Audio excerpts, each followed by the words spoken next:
نحمده ونصلي على رسوله الكريم أما بعد قال الله تبارك وتعالى أعوذ بالله من الشيطان الرجيم بسم الله الرحمن الرحيم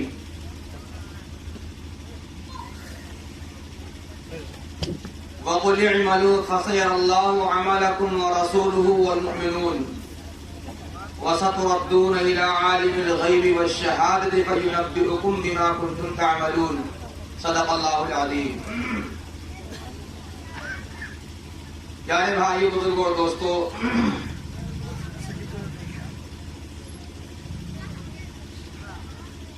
علامہ روم رحمۃ اللہ علیہ نے اپنی مثنوی شریف کے اندر ایک واقعہ لکھا ہے۔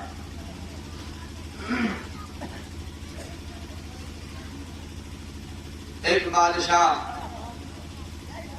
اپنے ملک کے اندر اپنے ملک کا جائزہ لینے کے لیے سادی پوشاک کے اندر نکلا۔ ملک کے اندر کچھ لوگ تھے جو چوری کا کام کیا کرتے تھے۔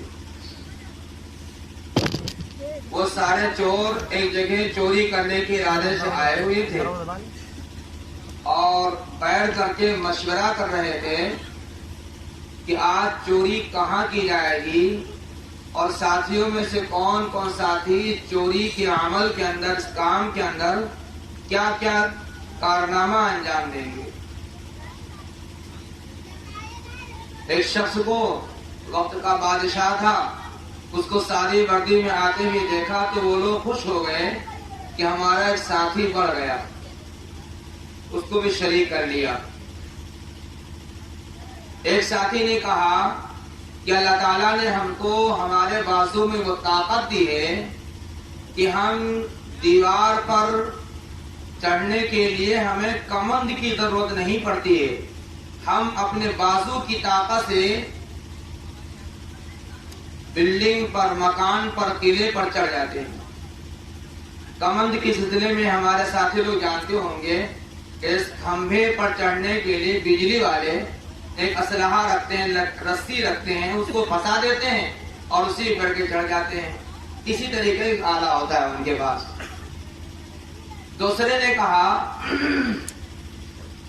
کہ اللہ تعالیٰ نے ہمارے کانوں کے اندر وہ صلاحیت دے رکھی ہے کہ جب کتا بولتا ہے تو ہم سمجھ جاتے ہیں کتا کیا کہہ رہا ہے۔ اور عام طور سے آپ نے دیکھا ہوگا جب چور چوری کرنے کے رات میں نکلتے ہیں، کوئی راہگیر نکلے تو کوئی پوچھنے والا نہیں، لیکن جب چور نکلتے ہیں تو کتے ضرور بھونکتے ہیں۔ اس نے کہا ہم کتے جب بولتے ہیں تو کتوں کی آواز کو پہچان کر کے ہم جان جاتے ہیں کتا کیا کہہ رہا ہے۔ تیسرے نے کہا کہ اللہ نے میری ناک کے اندر وہ صلاحیت دے رکھی ہے کہ ہم مٹی اٹھا کے سون کر کے بتا دیتے ہیں کہ خزانہ کہاں رکھا ہوا ہے۔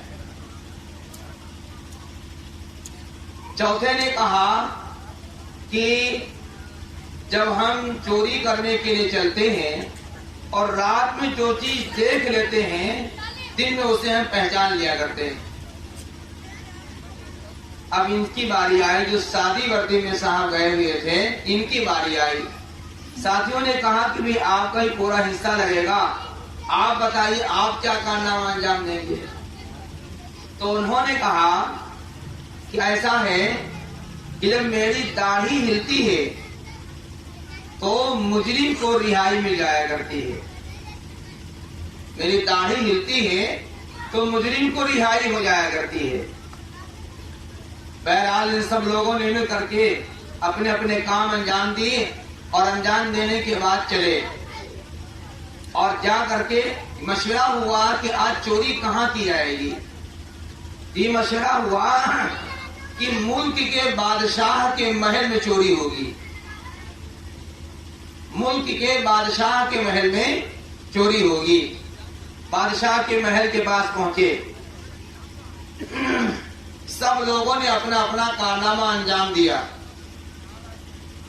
ملک بلڈنگ پر چڑھے، خزانے کے پاس پہنچے، چوری کی، چوری کر کے سامان لے کر کے چل دیے۔ وہاں سے واپس آ کر کے ایک جنگل کے اندر سبوں نے جو ہے اس مال کو تقسیم کیا اور سادی وردی والے کا بھی حصہ لگ گیا. چوری ہو گئی اور چوری کے بعد خزانہ تقسیم ہو گیا, سب اپنے اپنے گھر چلے گئے. وہ سادی وردی والا شخص جو تھا وہ ملک کا بادشاہ تھا. جب صبح کے وقت اپنے سلطنت پہ جا کے بیٹھا تو اس نے آرڈر کیا کہ فلاں فلاں جگہ سے فلاں فلاں کے لوگوں کو پکڑ کر لایا جائے, آج خزانے کے اندر کیا ہو چکی, چوری ہو چکی. بہرحال جو وزیر تھا, جو اس کے کارکنان تھے, وہ سب کے سب گئے اور سب کو نامزد طریقے سے سب کو پکڑ کر کے لائے. اور لانے کے بعد اب ان کو بادشاہ سلامت نے حکم دیا کہ بھائی ان کو سولی دی جائے. جب سولی دینے کا وقت آ گیا اور لوگ سولی پر چڑھنے لگے تو اس شخص نے کہا, جس نے کہا تھا جو میں رات میں دیکھتا ہوں دن میں پہچان لیتا ہوں, اس شخص نے کہا جناب رات میں آپ بھی تو موجود تھے, ہم سبوں نے اپنا اپنا کارنامہ انجام دیا ہے, اب آپ اپنا کارنامہ انجام دیجیے, اب آپ اپنا کارنامہ انجام دیجیے. وہ ملک کا بادشاہ تھا. اس شخص کی گفتگو پر جب وہ اس کو مسکراہٹ ہوئی اور جب مسکرایا تو اس کی داڑھی ہلی. جب داڑھی ہلی تو اس نے حکم دے دیا ان سب کو آزاد کر دیا جائے, رہا کر دیا جائے.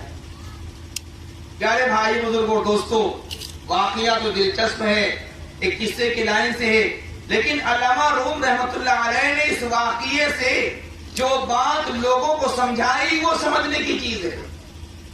وہ سمجھنے کی چیز کیا ہے؟ میں اس وقت ان باتوں میں سے مختصر وقت میں 2 باتیں آپ کو سمجھاتا ہوں.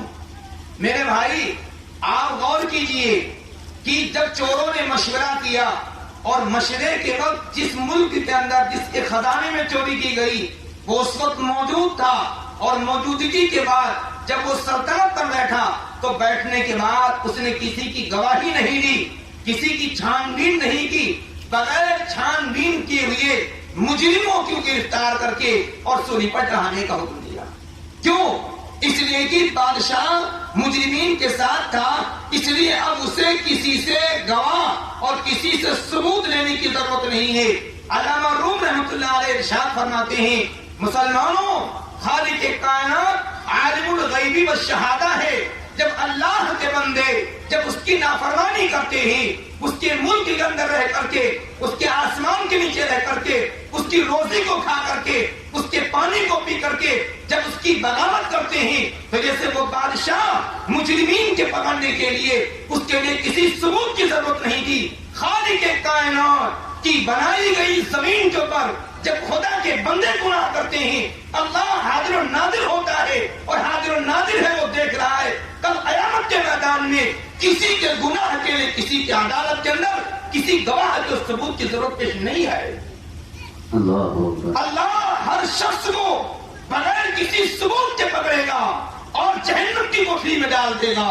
ان نفت شرف کا شدید بڑا افسوس ہوتا ہے. یہ دینی اجلاس ہے, اصلاح معاشرہ کا اجلاس ہے. عام تاریخ راتوں کے اندر تو لوگ گناہ کرتے ہیں, لیکن اس محفل کے اندر ہر طرف منگمے لگے ہوئے ہیں, مجلس میں بیٹھے ہوئے لوگ دیکھ رہے ہیں. اس کے باوجود اس موبائل کے ذریعے سے گناہ کیا جا رہا ہے. کل قیامت کے میدان میں رب العالمین اس پر کوئی گواہ اور ثبوت نہیں لے گا. جو لوگ تصویر کشی کر رہے ہیں سب پر اللہ رب العالمین کل قیامت کے میدان میں پکڑ کر کے انہیں سزا دے گا. رات کی تاریکی میں انسان گناہ کرتا ہے, چوری کرتا ہے, ڈکیتی ڈالتا ہے, عیاشی کرتا ہے, بہن بیٹیوں کی عزتوں کو لوٹتا ہے, حرام مشروب کو پیتا ہے, جو جانتا ہے میرے ظلم کو کوئی دیکھنے والا نہیں.